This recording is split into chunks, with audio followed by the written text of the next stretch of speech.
श्रीमन्महागणाधिपतये नमः। सदा निम्बवृक्षस्य मूलादिवासात् सुधाश्रावणं तिक्तमप्यप्रियन्तं तरुं कल्पवृक्षादिकं साधयन्तं नमामीश्वरं सद्गुरुं సాయినాథం సాయినాథ పరబ్రహ్మణే నమః।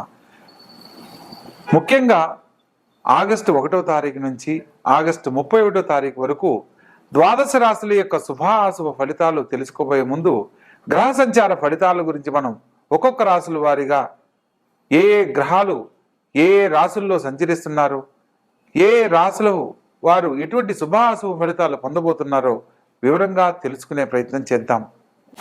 తదుపరి తులారాశి।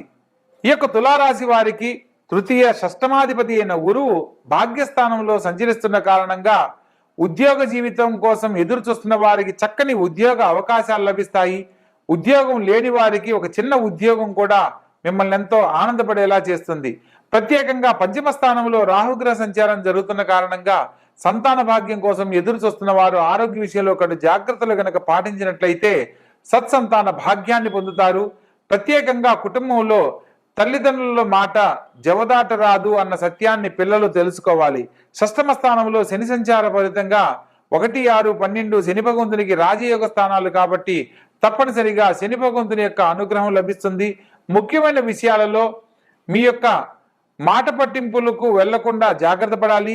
ఖచ్చితమైన నిర్ణయాలు తీసుకోవాలన్న సూచనను తెలియజేయడం జరుగుతుంది। ప్రత్యేకంగా భాగ్యస్థానంలోనే లగ్న అష్టమాధిపతి అయిన శుక్రుడు కూడా సంచరిస్తున్నాడు కాబట్టి కొంత స్త్రీ మూలకంగా ధనం ఖర్చు అయ్యే అవకాశం ఉంటుంది కాబట్టి ఖర్చును నియంత్రించుకునే విషయంలో కడు జాగ్రత్తలు పాటించండి। రాజ్యస్థానంలో రవిబుధులతో పాటు శుక్రగ్రహ సంచారం జరుగుతున్న కారణంగా బుధాదిత్య యోగంలో శుక్రగ్రహ సంచారం జరిగేటప్పుడు యోగభంగ కారకుడు అవుతాడు కాబట్టి ముఖ్యమైన విషయాలను ప్రారంభించాలనుకున్నప్పుడు ఈ మాసంలో మొదటి 15 రోజుల లోపల మీరు చేసే ప్రతి ఒక్క పనిలో తప్పక శుభ ఫలితాలు పొందుతారు అన్న సత్యాన్ని తెలియజేయడం జరుగుతుంది। అదేవిధంగా లాభస్థానంలో లాభాధిపతి వ్యయాధిపతితో కలిసి సంచరించడము విశేషమైన ఫలితాలను ఇస్తుంది। ప్రత్యేకంగా బుధాదిత్య యోగ ఫలితాన్ని పొందుతారు। భూ సంబంధమైన వర్తకులకు వ్యాపారస్తులకు కొన్ని సమస్యలు ఎదురైనప్పటికీ కోర్టు ద్వారా పరిష్కారం కాని సమస్యలు కొంతకాలం వాయిదా వేయడం మంచిది। ముఖ్యమైన విషయాలలో లాభస్థానంలో సంచరిస్తున్న కేతుగ్రహ సంచార ఫలితంగా కోర్టు ద్వారా రావాల్సిన భూచర స్థిరాస్త్ర విషయాలలో శుభవార్తలు వింటారు। కొన్ని సందర్భాలలో వాయిదా వేయడం కోర్టు సంబంధ రీత్యా ఎదుర్కొంటున్న సమస్యలను వాయిదా వేయడం తప్పనిసరి అన్న సత్యాన్ని తెలుసుకోవాలి। దూర ప్రాంత ప్రయాణాలను మానుకోవడం మంచిది। ధన సంబంధం విషయాలలో ఎవరితో కూడా ఎవరికి అగ్రిమెంట్ల మీద సైన్ చేయడం కానీ లేదా భాగస్వామ్య వ్యాపారాలను నూతనంగా ప్రారంభించడం కానీ ఈ సమయంలో అస్సలు చేయకూడదు అన్న సత్యాన్ని తెలుసుకొని నడుచుకోవాలి। మొత్తం మీద ఈ రాశి వారికి వ్యయ స్థానంలో సంచరిస్తున్న కుజగ్రహ సంచార ఫలితంగాను మరియు పంచమ స్థానంలో సంచరిస్తున్న రాహుగ్రహానికి సంబంధించి ప్రత్యధి దేవత అయిన దుర్గాదేవిని ఆరాధించడం తప్పనిసరి। సుబ్రహ్మణ్యేశ్వర స్వామిని మరియు రాహుగ్రహానికి ప్రత్యధి దేవతగా దుర్గాదేవిని ఈ మాసంలో ఆరాధిస్తూ శనివారం నాడు రాహుకాల దీపంతో అమ్మవారి ఆలయంలో అమ్మవారిని ఆరాధించిన వారికి అనేక రకాల సమస్యలు తొలగిపోయి సకాలంలో శుభ ఫలితాలు పొందడానికి అవకాశం ఉంటుంది। ఆర్థికపరమైన అనేక రకాల సమస్యల నుంచి బయటపడడానికి సుబ్రహ్మణ్యేశ్వర స్వామిని ధ్యానించండి, పూజించండి। ఓం శం శరవణ భవాయ నమః అనే మంత్రాన్ని ప్రతినిత్యము 21 సార్లు పఠించండి। మీరు కోరుకున్న గొప్ప జీవితాన్ని అతి శీఘ్రంగా పొందడానికి అవకాశం ఏర్పడుతుంది। ఆచరించండి, గొప్ప జీవితంలో స్థిరపడండి। పంచమ స్థానంలో శని సంచారం జరుగుతున్న క్రమంలో విద్యార్థులకు స్థానచలనంలో ఉన్నతమైన జీవితాన్ని పొందేందుకు అవకాశాలు లభిస్తాయి।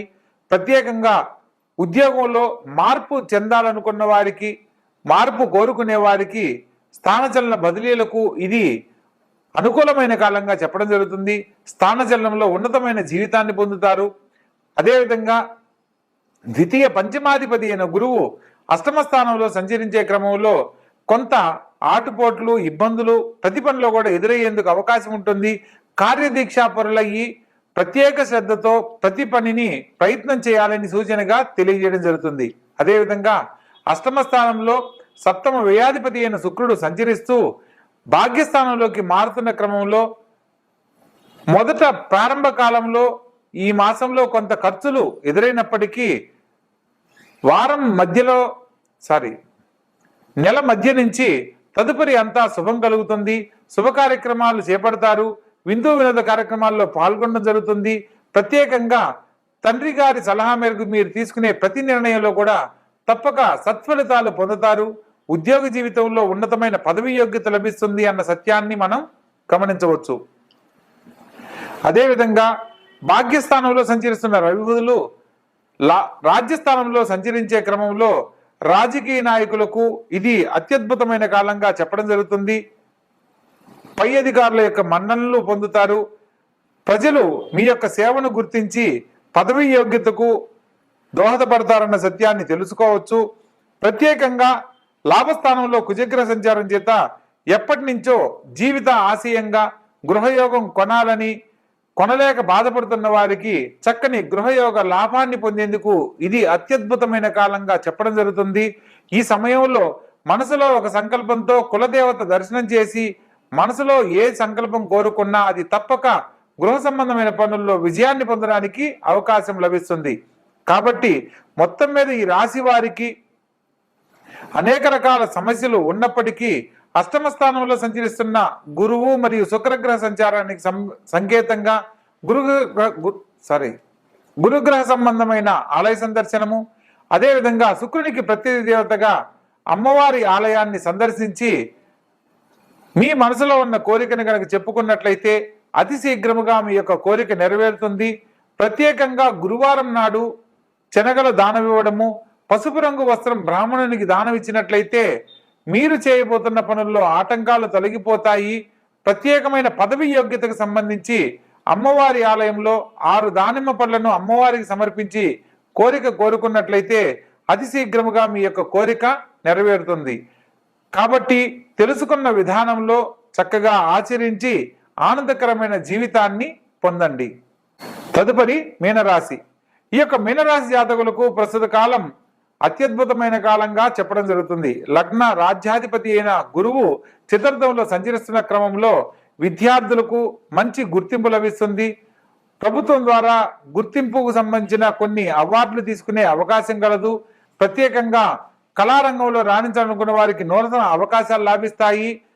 విద్యార్థి దశలో ఉన్న వాళ్లకు మంచి పేరు ప్రఖ్యాతులు లభిస్తాయి. మంచి ఉన్నతమైన విద్యను పొందడానికి ఇది అనుకూలమైన కాలంగా చెప్పడం జరుగుతుంది. పంచమ స్థానంలోకి మారుతున్న శుక్రగ్రహ సంచార ఫలితంగా కళారంగంలో బాగా రాణిస్తారు. ముఖ్యంగా ఇష్టపడి వివాహం చేసుకునే వాళ్లకు కళ్యాణం గురించి కొన్ని చర్చలు, సమావేశాలు కుటుంబ పెద్దలతో మాట్లాడేందుకు ఇది అనుకూలమైన కాలంగా చెప్పడం జరుగుతుంది. షష్టమ స్థానంలోకి సంచరిస్తున్న రవి బుధుల సంచార ఫలితంగా తండ్రి గారి సలహా మేరకు భవిష్యత్తు సంబంధించిన ప్రతి నిర్ణయం మీకు ఎంతో దోహదపడుతుంది. అదేవిధంగా కేతుగ్రహ సంచార ఫలితంగా శత్రు రుణ రోగాలకి స్వస్థానం 6వ స్థానం అంటారు. కాబట్టి ఆరోగ్య విషయంలో ఒకటి జాగ్రత్తలు పాటించాలి. శారీరక శ్రమ, పనుల ఒత్తిడి అధికమయ్యేందుకు అవకాశం ఉంటుంది. ప్రతి పనిని కూడా ఆలోచించి నిర్ణయం తీసుకుని ముందడుగు వేయాలి. సప్తమ స్థానంలో కుజగ్రహ సంచారం చేత ముఖ్యమైన విషయాలలో జీవిత భాగస్వామితో ఎటువంటి వాగ్వివాదాలకు వెళ్ళకూడదు. కొన్ని సందర్భాలలో నూతన సంబంధమైన కార్యక్రమాలు ప్రారంభించే క్రమంలో పెట్టుబడులు లాంటివి ఏవి చేయకూడదన్న సత్యాన్ని తెలుసుకోవాలి.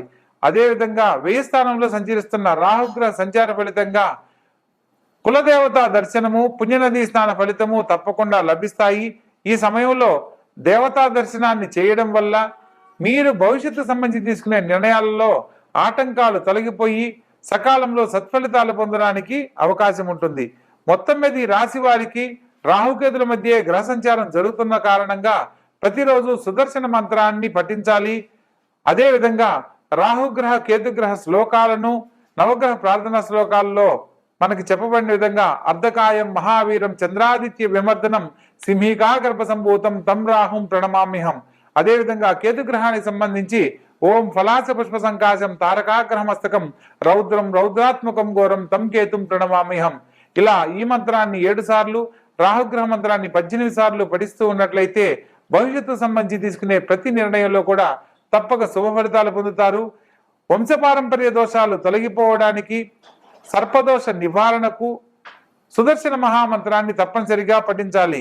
ఓం నమో మహాసుదర్శనాయ మహాచక్రరాజాయ ధగద్ధగిత ధరాధరంతర జ్వల జ్వల ప్రజ్వల ప్రజ్వల దుష్ట దానవ భయంకర భూచర కేచర నిశాచర అంతరిక్షచర కాలసర్పకాన్ స్వాహ. ఈ మంత్రాన్ని చదివినా వినినా కూడా వంశపారంపర్య దోషాలు తొలగిపోతాయి. కాబట్టి విష్ణు భగవంతుడు శేషపాన్పు పైన శయనిస్తూ ఉండడం వల్ల సర్పం తన ఆధీనంలో ఎలా అయితే ఉంటుందో, వంశపారంపర్య దోషాలతో ఇబ్బంది పడుతున్న వారికి సర్పాలు వాళ్ళ ఆధీనంలోకి మారుతాయని ఈ యొక్క శ్లోకం తెలియజేస్తుంది. కాబట్టి ప్రతి ఒక్కరూ కూడా ఈ యొక్క సర్పదోష నివారణ మంత్రాన్ని ఈ సమయంలో పఠించి ఈ యొక్క మీనరాశి వాళ్ళు సత్ప్రవర్తనతో ఉన్నతమైన జీవితాన్ని పొందగలరని సూచనగా తెలియజేయడం జరుగుతుంది. కాబట్టి చక్కగా ఆచరించండి, ఆనందకరమైన జీవితంలో జీవించండి. శుభం భూయాత్.